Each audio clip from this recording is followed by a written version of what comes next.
Près d'un an après votre sortie, on ne peut pas dire, Jean-François, que ça aille extrêmement bien pour vous. Vous êtes un homme libre, un homme, vous l'avez toujours été, même enfermé, je pense. Vous êtes un homme qui pense, un homme qui parle, mais vous ne travaillez pas, parce que vous n'avez pas envie de travailler, vous vous en sentez... Enfin, je pense, à mon avis, c'était que j'ai compris, ni l'envie... Si, mais on parle des séquelles d'enfermement. Il y a une très belle séquelle. Quand la peine a été payée, et largement payée, qu'est-ce qui reste après? Ben, la société s'arrange et se donne le droit de nous mettre des petites étiquettes qui s'appellent des casiers judiciaires et qui nous empêchent de faire tout ce qu'on veut faire. C'est un reportage de Caroline Coldefy, d'Aline Le Tourneau et de Pierre Baumard. Plus pour très longtemps. Après un dernier séjour de 3 ans, Jean-François Lacombe est sorti de prison en juillet dernier. Il a encore du mal aujourd'hui à simplement se promener dans la rue. Les gens te regardent un petit peu bizarrement. Mais moi, c'est l'idée que j'ai du regard que portent les gens. Parce que moi, intérieurement, je suis intimement persuadé qu'ils savent tous que je sors du trou, là, tu vois. Que tout le monde me regarde. Le regard, j'intercepte. Et je suis pas à l'aise du tout. Le bruit, déjà. Le bruit est complètement... On est dans un univers totalement feutré. Et puis d'un coup, là, c'est un petit peu... Je prendrais l'exemple, si tu vas chez l'otorino et que tu as des bouchons de cérumen et s'il te les enlève, tu vois. Et là, d'un coup, tu entends tout, mais on l'entend multiplié par 10 ou 12, quoi. C'est très fort. Et c'est très angoissant, ça, parce que tu te retournes, tu sais pas, tu entends des bruits suspects que tu ne peux même plus analyser, parce que tu ne les as plus en mémoire, ces bruits-là. Pendant 3 ans, tu as entendu tout un tas de bruits qui étaient tout à fait différents. Je pourrais te dire le bruit quand on sonne les barreaux, je pourrais te dire une porte qui se ferme, je pourrais te dire tous les bruits qui sont habituels à la détention, et que tu n'as plus du tout ici. Donc, tu es encore une fois perdu, toi.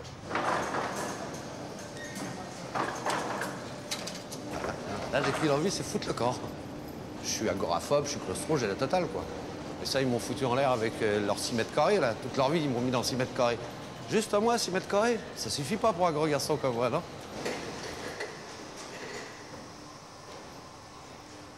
Tellement je rentre, je dis bonjour, déjà, tu vois, c'est une façon de m'exprimer. Déjà, tous les gens se retournent sur moi quand je dis bonjour, parce qu'ils n'ont pas l'habitude, ils attendent que je fasse mon speech, tu vois. Bonjour, vous n'auriez pas un petit ticket restaurant, une petite pièce, quelque chose. Je les provoque dans cette forme de leur dire bonjour. Mais c'est aussi pour me rassurer moi. Tu comprends? C'est plus pour me rassurer moi, en fait, que de faire de la provocation.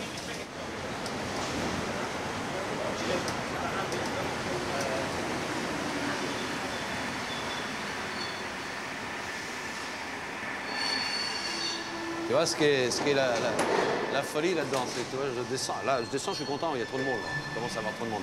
Mais regarde, je ne suis jamais, ça me fait comme chez le dentiste, ça me fait comme dans l'avion, toi, je suis en sueur. Voilà. Qu'est-ce que tu veux que je fasse à ça?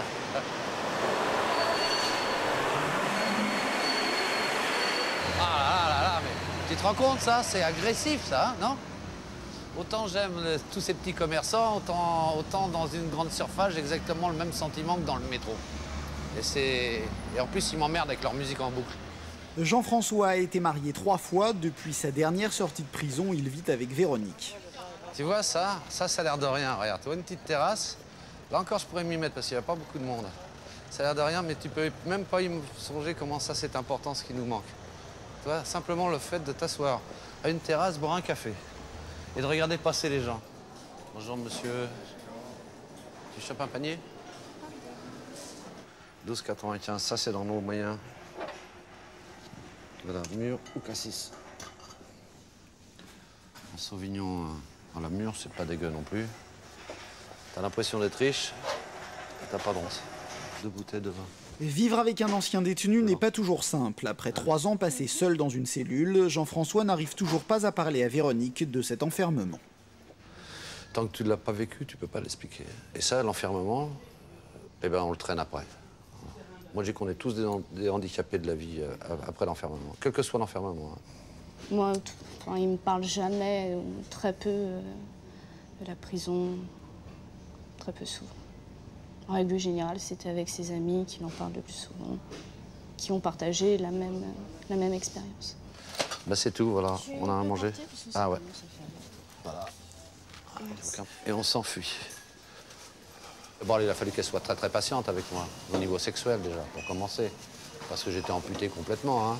On est devenus des adeptes de l'adage mieux vaut une masturbation bien amenée qu'un coït banal. Et puis, il faut de la patience pour la femme pour vivre avec un ancien détenu comme ça. Bien sûr. bien sûr. Parce que moi, je ne cache pas, si je voulais faire l'amour, c'était tout de suite et maintenant, sinon je vais masturber, puis c'est tout. Hein. Et l'affaire est enlevée. Première nuit, j'ai couché avec Véronique. Moi, ça a été un ratage, mais monumental. Hein. Alors, Véronique? Ce qu'on appelle monumental. Bah, la pauvre, en plus, je laisse passer tous les jours, on va me prendre pour un vieux macho. qui ne rate pas sa première fois? Non, ça me rassure. Enfin, à moitié seulement. Un ex-détenu, il va être exigeant, il va tout demander. Tout. Et il pense qu'il est en droit de le demander. C'est là où il a tort. Ce qu'il attend de moi, essentiellement, c'est beaucoup de tendresse, d'affection. J'essaie de lui apporter. Alors, je sais jamais si c'est un... Si, c'est ça. Ça, là. Oh là là, regarde ça. Ah, je fais pas un bon surveillant, moi, je vous le dis. Hein.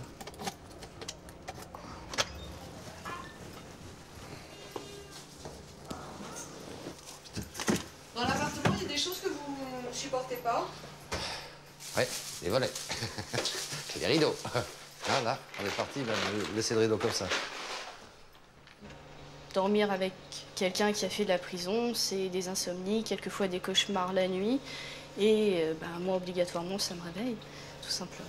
Et puis, quelquefois, il dort avec la lumière allumée. Il ne faut pas que je ferme les portes. Moi, j'aime bien fermer les portes, j'aime bien les volets. Donc, c'est sûr que des fois, il marche comme ça dans l'appartement. Je lui demande ce qu'il cherche. Et en fait, pas du tout. Il est complètement perdu dans ses pensées.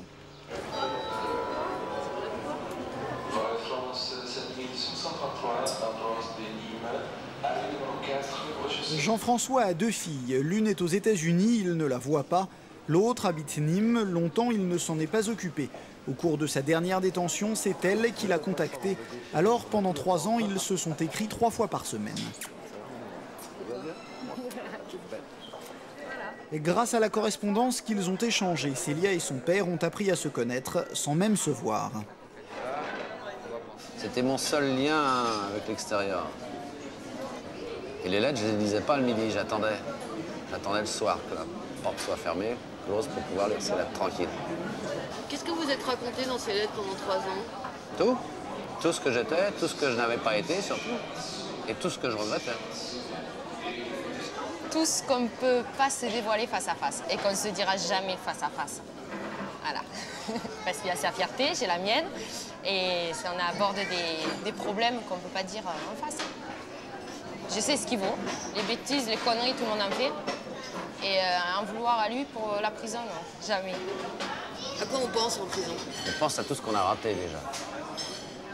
Et on pense, surtout lorsqu'on vieillit. Donc c'est tout ce qui est passé, c'est passé.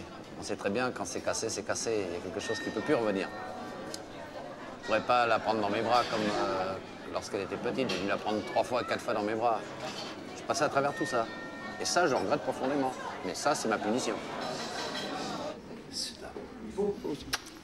Alors, bon, Jeannot Lacombe, Georges Courtois. Donc, nous sommes en train de faire la première partie de l'intervention avec Georges Courtois.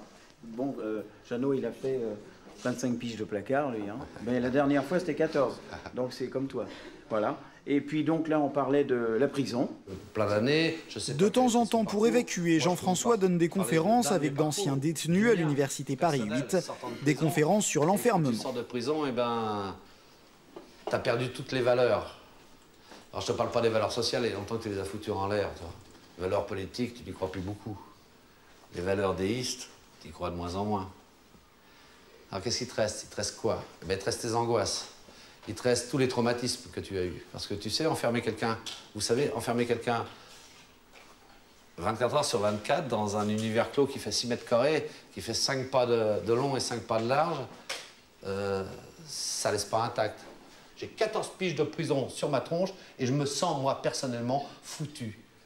Tu vois, les verbes insérer, réinsérer, je les entends même pas, je ne sais même plus les conjuguer. Il va falloir y aller. Je sais qu'à plus ou moins long terme, la prison démolit les individus. Le problème de François, c'est que c'est pire que ce que j'avais déjà vu. Voilà. C'est-à-dire que là où j'avais vu un grand beau mec, brun, avec les cheveux longs, une queue de cheval, un côté clean puis classe en même temps, je vois un type cassé, qui a le mouvement des mains en avant, un peu tremblante, visage destroy, les cheveux tout blancs. Sur le moment, la première fois où je l'ai vu, je ne l'ai pas reconnu. Pendant sa dernière détention, Jean-François est devenu ami avec Luc, un jeune détenu sorti de prison il y a maintenant 2 ans.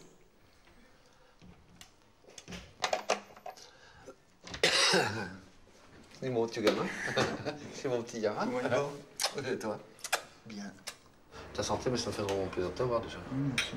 T'as bronzé, t'as grandi? C'est ça. Ah, t'es vieux maintenant, non? T'es connu tout petit? 25 ans? 25. Oh là là, t'es très vieux.